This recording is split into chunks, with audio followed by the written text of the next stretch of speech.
かしガゼルを召喚、はい、効果発動。ジャック・ジャガーでいけば、ただグラットンを対処するには2体分の戦闘回数必要がありますので、さあここで落とすモンスター重要です。フォクシーもありますね。フォクシーでもサラマングレートカードがないので、ここはフォクシーを、はい、フォクシー特殊召喚できればこの大きな職面破壊できるんですが、手札がなるほど、ファルコで作るんですね。はい、ファルコの効果でガゼルを手札に戻して特殊召喚、これでガゼルを手札に供給することによって、フォクシーの効果も使えるという形、まずはファルコでベイルリンクス、こちらをリンク召喚していきます。そしてガゼルを特殊召喚していく。サラマングレートがポチッと、さらにこれで、手札は残りは春うららですね。こちら春うららがありますね。でも春うららだとサラマングレートカードじゃないので、2体でサラマングレイト、サンライトウルフ、さらにサンライトウルフでいくかと思われましたが、サンライトウルフからサンライトウルフにすることでサークルが手札に加わりますね。サークルを捨てて墓地を確認してますね。フォクシー、お互いに墓地の方を確認していきます。さあグラットン、そして王宮の直命で少しフィールドを掌握した形に見えます青塚拓磨選手。フォクシーの特殊召喚までいかない図ですね。これはそうですね、ベールリンクスをリンク召喚しちゃってるのでできなかったですね。失礼しました。そうなるとグラットンの餌食になる。グラットンで攻撃そのまま除外。いろいろやろうと思ったんですが、スン選手ちょっと足りないなという結論になっちゃったんですね。グラットンの攻撃力がさらに100上がると。1700。はい。さあガゼルも墓地へ行ってしまいました。ターンは移ります。裏側のカードの数かける100、お互いに数えますので1700。裏側除外のカードですね。はい。さあフォクシーの効果ここで使おうかというところですが、サラマングレートカードが手札にあるのか。ありました。ジャック・ジャガーは引いていましたね。これでまずは直面を破壊。さあしかし手札はあとは春うららのみ。セットしてた精神操作、直面さえなくなれば、さあこれでですがこれ位置がいやーうまい、完璧じゃないですか。無限包容か、警戒してその列にセットしていた。そうです、無限包容後から引いたら相手のセットのところに合わせますよね。そしてモンスターがいる。これフォクシーを出さなければ直面を対処できなかったので、こうならざるを得ない。うまい、これは無限包容で精神操作を無効にしていった形、グラットンが止まらないとなると春うららとフォクシーのみ、あとは墓地のカードで通常召喚からミラージュスタイル、フォクシーもありますね。まずはフォクシーを戻してファルコ、まだ召喚はできます。ファルコ通常召喚、ここは一度の効果を使っているので、デッキをめくる効果は使えないと。リンクに春うららがありますので引いたサンライトウルフですね。サンライトウルフ行きました。サンライトウルフからサンライトウルフですか。さあ墓地はたくさんあるスン3選手、戦闘を行うダメージステップ開始時に一度だけ戦闘を行う相手モンスターを裏側で除外できます。1ターンに一度なので2体のモンスターで戦闘しかかれば1体を犠牲に倒すことができる。こちらのスン3選手がグラッドへ攻撃しに行っても除外されてしまう、非常に強力、よろずくらいのグラットン、さあ突破するにはモンスターを2体展開していきたいところ、スン3選手。これは少し枚数を確認していますが、除外の裏側除外の枚数を確認してグラットンの攻撃力をおそらく1700、そうですね、攻撃動脈の壺10枚とグラットンの5枚と戦闘で2体除外されてますので、これがまたグラットンが1800以上になってくるとより強そうな形になりますが、そうですね、グラットン戦闘数が100ずつ上がってきますので、今1700なんですが、仮にジャック・ジャガーで攻撃すると1800になり、サンライトウルフでやっとお互いに破壊される。ジャック・ジャガーも特殊召喚されました。ガゼルを加えましたね。さあこうなるとジャック・ジャガーを失いますが、1800同士になってお互いに数えてますね。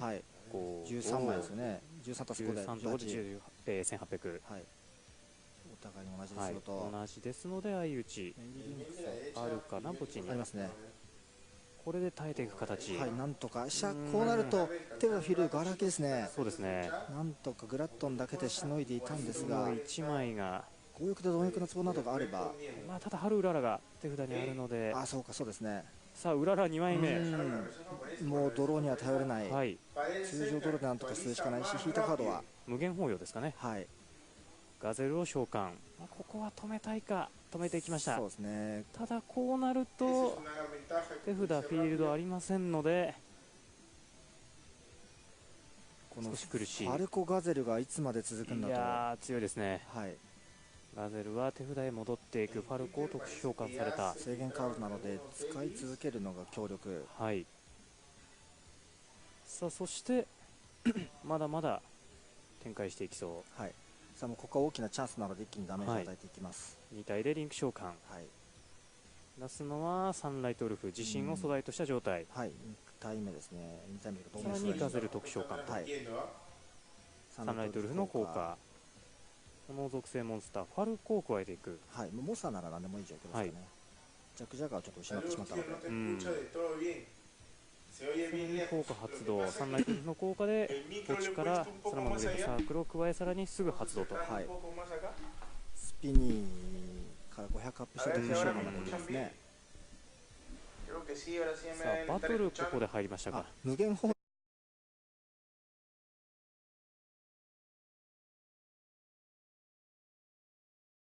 放用の場所じゃないですか。なるほど。この列が、はい、ち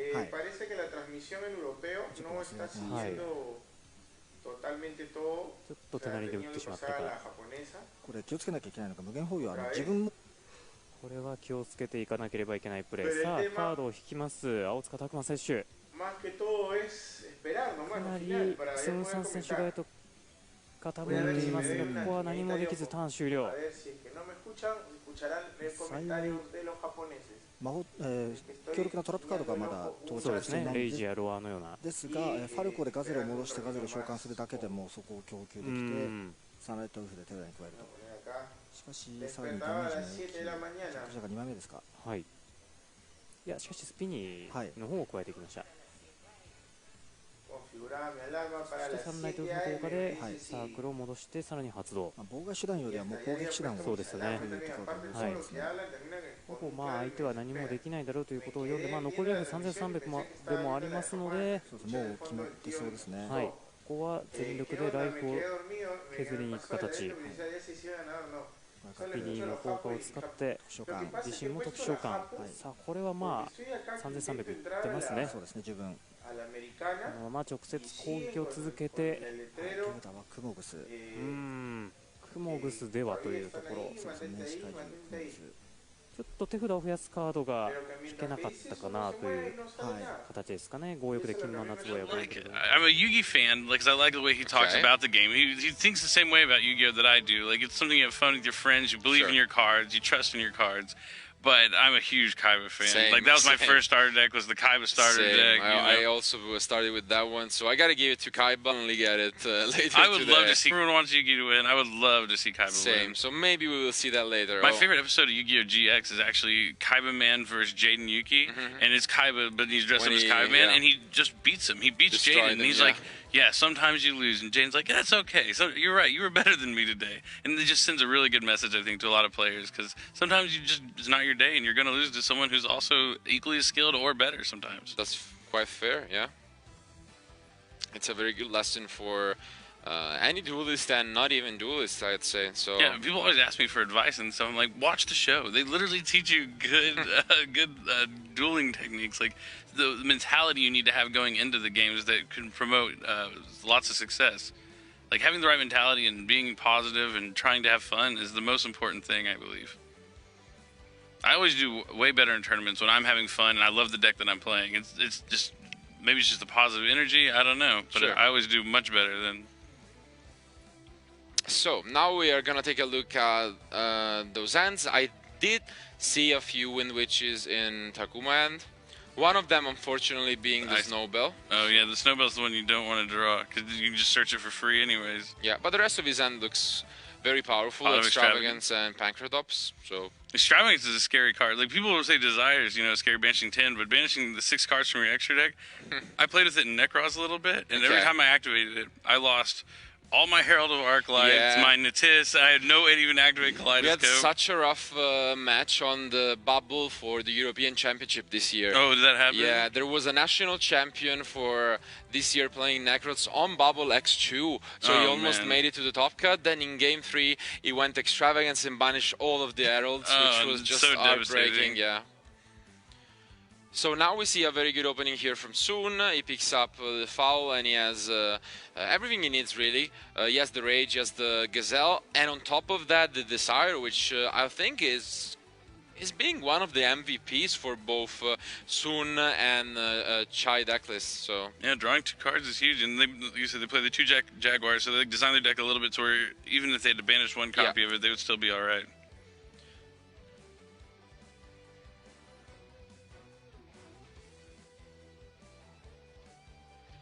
See, so Spinny now, coming back, and then we're gonna overlaying for Mystelio. Mystelio's effect is gonna detach to special summon from his deck.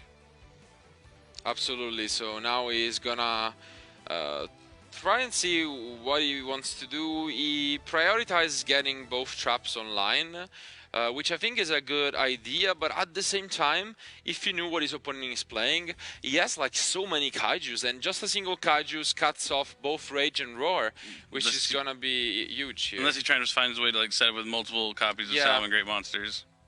But yeah, cutting off the Roar would be huge, yeah.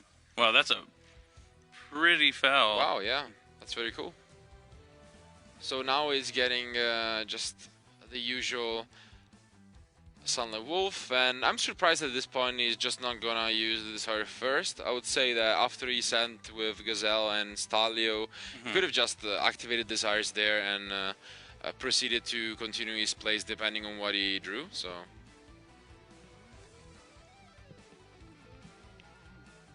let's see. So the Roar is set by his own effect. So it'll be banished after he uses it? Yep. And let's see what's next. Link summon away the Jaguar for a Baylynx. Such a strong opening here. It really is. And showing that he's been playing, he knows what he's doing. He prepared for this tournament many times and knows exactly what is going on. He's playing this fine now, so let's go back to the match. So as we were saying, he just set up his field. He activated the Desire, which is the only thing you skipped. And unfortunately, he didn't pick up much else, but this opening is fantastic, and really he managed through the kaijus very well. Just like you were saying, he ended on multiple Salamangreat Link Monsters, so this way the kaiju is not enough. So yeah, and yeah, just really heads up play, just have the 2 Link Monsters for sure. So he banishes the 6 cards face down from his extra deck, and then it gets negates it.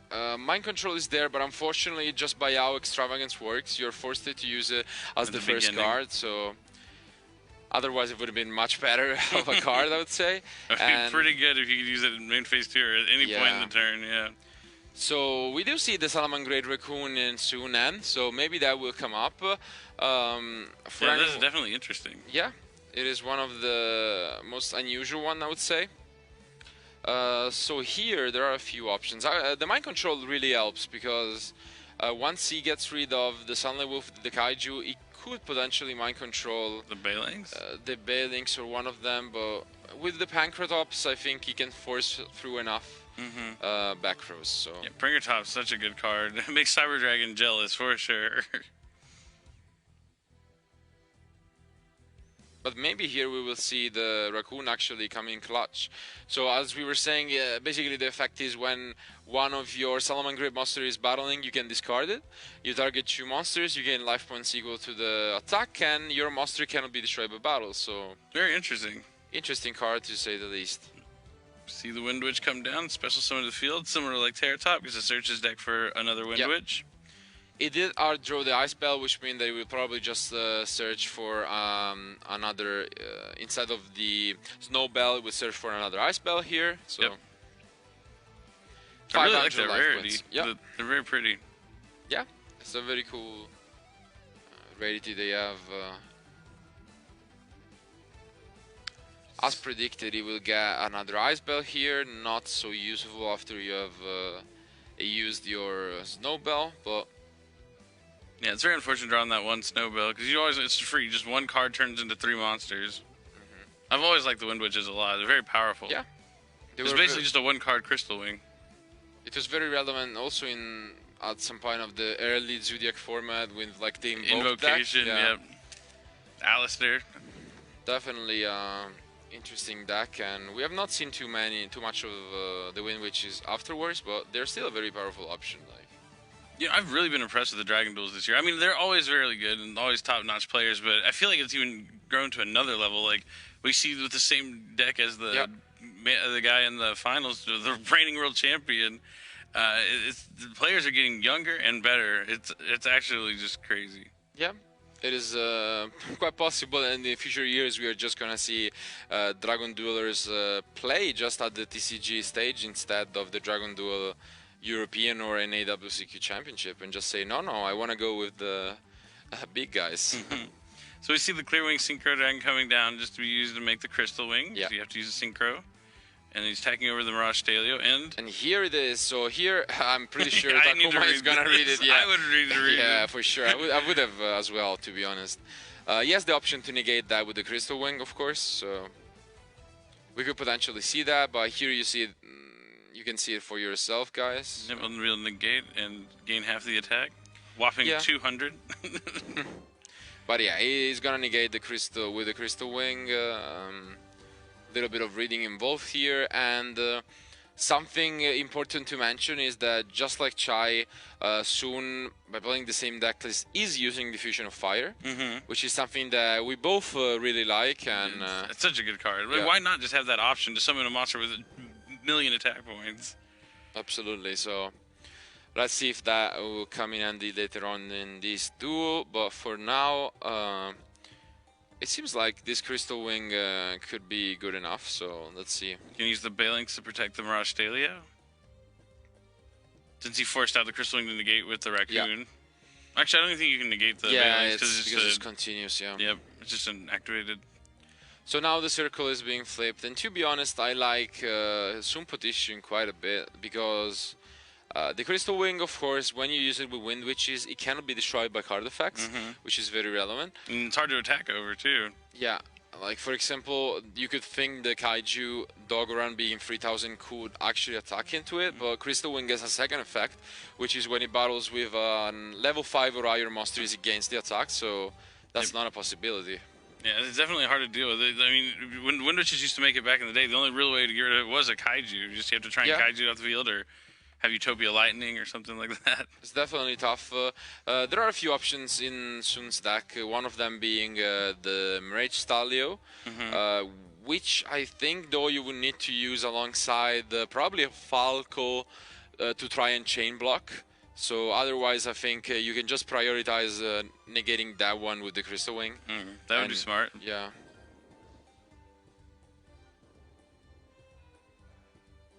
See where you guys, he summons Lady Debug. Looks like Takuma's thinking if he wants to negate or not, and it looks like he chooses to negate the Lady Debug. And Sun is flipping up Will of the Salamngreat. See what he's going to special summon back from his grave. Looks like he's going to special summon back the Sunlight Wolf. And then Link summon with Balinks and Sunlight Wolf to bring out. Let's see, there are a couple of options in the Salamngreat deck, one being also the 8 Leo to reduce the attack of Crystal Wing. So I think Sun has a lot of options on how he wants to clear this. He could also send the Fusion of Fire if he wants. There it goes. So that's exciting. Yeah, we are finally getting to see some Fusion of Fire action here, and I think it is not by chance one of the reasons why they are both looking very good to go into the finals. Certainly, yeah. So it's just, this is one of those exact scenarios where you just want to have that option. Absolutely. That's what's so good about the Salamngreat. It's a very heavy search, toolboxy kind of deck. Where you're able just to access whatever you want when you want it, as long as you have that option there. But he goes into Heat Leo, then links away the Heat Leo for another Heat Leo, thinks of the Sanctuary. It's probably gonna reduce Crystal Wing attack here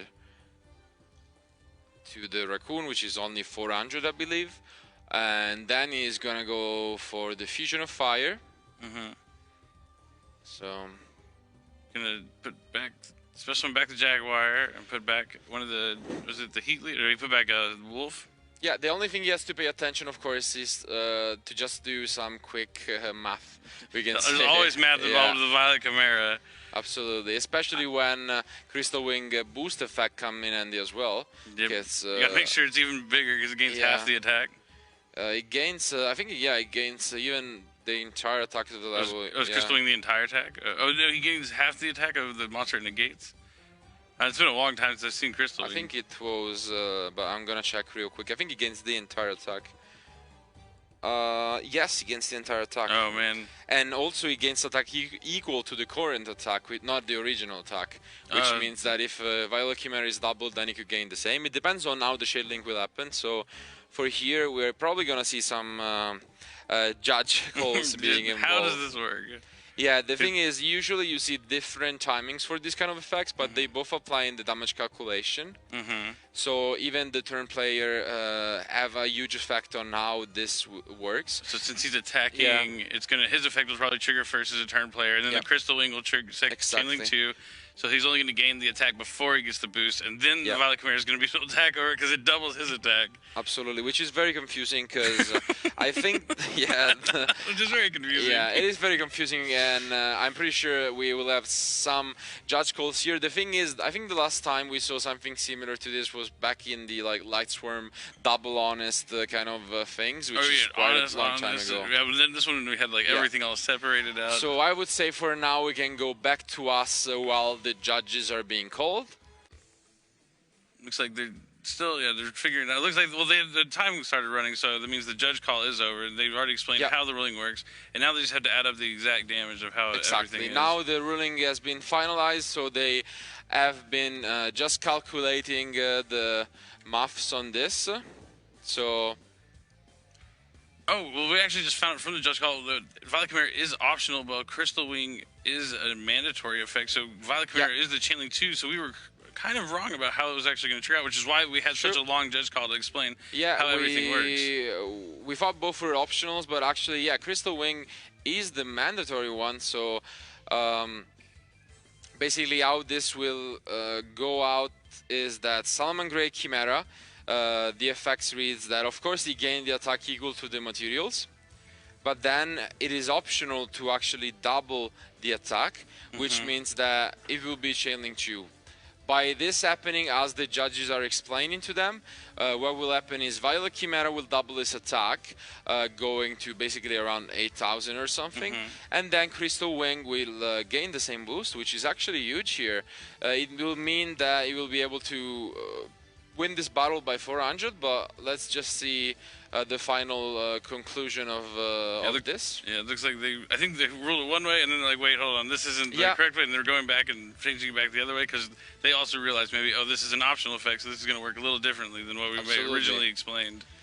And to be honest, it is confusing already, and it would have been like in an all, for example, English final, and when you have 2 different languages, 2 very young players competing here. 2 translators. Yeah, 2 translators, the time does get wider for this kind of decisions, so... Yeah, so they're just explaining that the judge has to already explain what his ruling is, because it's been done, and now they have to explain to the translators, to explain to the duelists themselves. It's a very confusing scenario, for sure. But it looks like, so he did the attack, and now he lost the battle, so he's going to take the damage and have to protect it with his own Balex. Absolutely, so definitely a slip up here from Soon. He didn't realize, just like we didn't at the beginning, that Crystal Wing is mandatory. That way he will lose the battle, so he's forced to take the 400 damage, and he's forced to banish the Balex to protect the Chimera. This is actually huge here. So it really is. Let's see where Sun can go from here. Yeah, never underestimate the power of Crystal Wing, I guess. Yeah, I don't know. This is just a crazy scenario, for sure. See main phase 2, we see the Stelio effect being activated to special summon from the deck. But at least the judges, took the time to make sure that everything worked out perfectly in the way it's supposed to. It was definitely handled very well by our judges, and if the Crystal Wing was used earlier on, we now have the option to just bounce it back with Stalio, so let's see. But this has been an option before the battle phase? It definitely was, and that's why I'm surprised. I think, wow. I definitely missed where the Crystal Wing activation was. I think it was on Lady Debug at the start of the turn a long time ago. But that's very surprising, because just like we were saying, unless Soon was playing something like Border Load, then the only thing you're concerned about is really the Mirage Stalio affecting the graveyard. So, well, what probably happened is Sun didn't want to even do that because he thought like the Chimera was just a game, because he also probably didn't know like the optional versus mandatory, it triggers that, because normally if they were both optional or both mandatory, the turn player's effect activates first. That's the one what we were trying to explain to you guys. But now he picks up the impermanence. Not that impressive, but he does have the Ice Bell in hand, so he can try to bring back the glass from his deck. See where he goes with this. Yep. The Dog Grand just having 3,000 attack and being on the field is also just easy. It is a kaiju and it does remove your opponent's monster, but you're giving them a pretty big one. It's kind of a double-edged sword, and he decided to play these very big kaijus specifically for Crystal Wing gaining their attacks, but this time it isn't working that way for him. Indeed. See what that Takuma decides to do here. Yeah, the unfortunate thing is that my controller right here is quite strong, but if he goes for the Ice Bell, then he's locked under winds. So it will be kind of awkward, I would say, to find the right way to abuse it. So certainly. So he's going to mind control the Sunlight Wolf, normal summon the Ice Bell. Yeah, and that's why we see a normal summon instead of a special summon, which is something you really don't see often with Ice Bell. 500 more dealt to Soon. And let's take a look at the links that he's playing. There are not many, and there is also an option that he banished a few of them with the Extravagance. Is there a Nightmare Cerebus maybe in his extra deck? Yeah, it is there, but just to maybe pop the Doggerant, or maybe you just go for a Phoenix to pop the Will. I don't know. It seems like kind of a desperate situation, to be honest. Like, if he goes for Cerberus, sure, you can destroy the Doggerant, but then you're still looking at the Will, which is very good card. Yeah. It isn't something that we've seen like in every duelist deck, but it's definitely getting better and better. Just having a card that your opponent has to deal with, otherwise it gets you basically a Monster Reborn every turn. So yeah, very solid.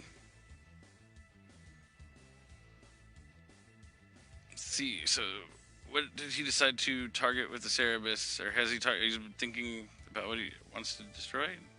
He has to discard him. No, I guess he just decides not to use the effect. Oh, wow. He'd rather, instead of destroying the Doggerant, just have the impermanence, but then he's left with nothing after the Doggerant attacks over the Cerebus. Very surprising turn. Oh, but he sets the impermanence in the same row as the Will. But he's still not going to have any cards at the end of this. Definitely tough. He's going to go into top deck mode, and to be honest, it is probably better than the other option, because if you just go for Cerberus against a Will, then they get back the Gazelle and they do everything. So you gotta pray that your next draw is one of the pots, and then you get into your combos. So, but yeah, if you're gonna do this line, wouldn't the same thing just to make Phoenix and discard the impermanence, destroy the Will, and then attack over the monster? Yes, but it depends if there is a Balinx in graveyard, because if there is, yes, because if that's the option, then he could have protected the Will. Very true, very true. Oh, well, and the pot is picked up. One more jinx for me, like today. Dude, yeah, he's been calling it all weekend. Yeah. Okay, so pot is picked up. Can he get something good out of it? Let's see what he drew. Ghost Ogre and Kaiju, not quite. Yeah, especially when you're facing down. Like, it's good to draw a Kaiju and your opponent has a small one, but when they have the big Kaiju... And to be honest, it's very unfortunate, because all of the other Kaijus were actually, most of them bigger than the Dogoron. He's playing a lot of the 3300 ones, which would have been pretty cool to pick up here, but at least he has the Ogre to deal with the Will, but his life points are going very short here. Yeah, the sticky string's not going to be able to do much right here. He's probably just going to pass and hope that there is no Balinx in graveyard at this point. So let's see if there's. Oh, can't look too quick. Tell, yeah. But no, he has at least, I think there's 2 banished actually.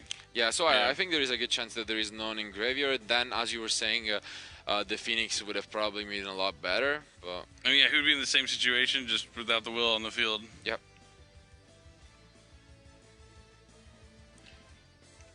And he basically just made the Cerebish to deal with the monster that he took. Yeah, it was a little bit of a throw there, and soon last card face down is a Cosmic Cyclone, which doesn't do anything at the moment, but probably won't end up doing anything. Yeah, to be honest, I'm surprised he even kept those in. You don't really see any. You didn't really see any trap. Just the Imperial Order, I think, but yeah, that's not the card you want to keep. It doesn't really work against Imperial it. Order usually, yeah. And I mean, it's a one-off anyways, so exactly. Let's see what he's able to do here. It looks like they're asking a question real fast. Another little quick ruling to see what's going on. I mean, he really, maybe he might be getting a slow play warning because he really doesn't have too many plays in his hand. It's taking a little too long to think. Could be definitely the case. He's very okay with it. He's like, okay, I understand. It's a warning. That's fine. I don't have any other ones. I've never seen someone so happy when they received a warning. Maybe not. Maybe it's just a translation issue. We can't really tell from this. Yeah, pass turn. An Effect Veiler is picked up. Definitely not one of the impressive ones. Ghost Ogre is going to come down to the will. Is there a third Baelings? That's the question. He does have a third Baeling, so that's why he didn't do the Phoenix play. That's as I was saying, the reason why he didn't go for Phoenix, and this is actually going to be huge. You can just bring back one of the big monsters here and just swing for a lot. I mean, yeah, that's 58 right there. And then it's quite short too, but he does have Spinny, so this is more than enough. I think we will have a Taiwanese final for the Dragon Duel as well. Let's just see. I think he might have a little bit of life points up, but let's see. It should be enough because he was at 6,000, so with the Spinny being 1,000, it's that's just enough. It's enough. 200. No Karibo here, and you're right.